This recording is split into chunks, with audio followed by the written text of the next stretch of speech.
Кыргыз эли мына Кызыл-Омполдо уран кени иштеп атат.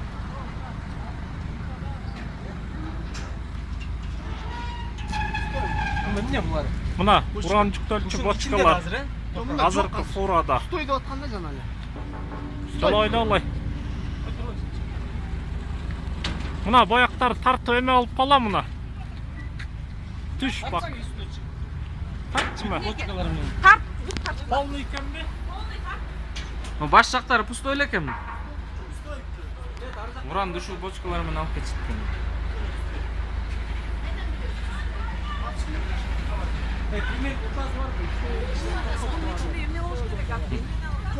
Күнкү. Ушундайларга салып кетет да, мындай ёмкость.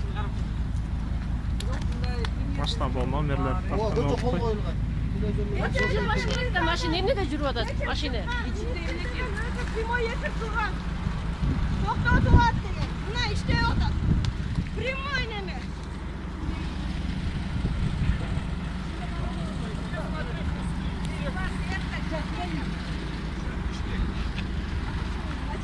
Почему беспокойтесь?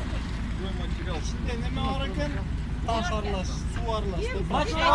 Тартсаң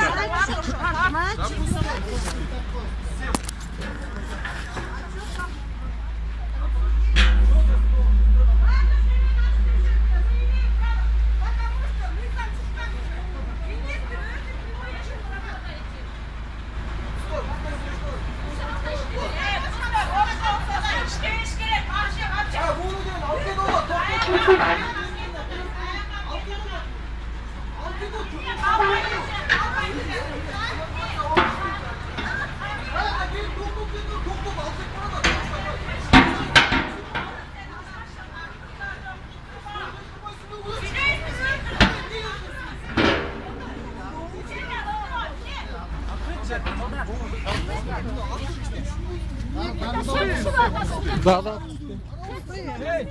Топrak. Duyumda. Elden kazıp getip kalat sen ne olursun ona? Ben birlik oğlumda Ya. da tekşirdim. Bağlıkta senin nasıl yapmadın? Daha işleşen mi?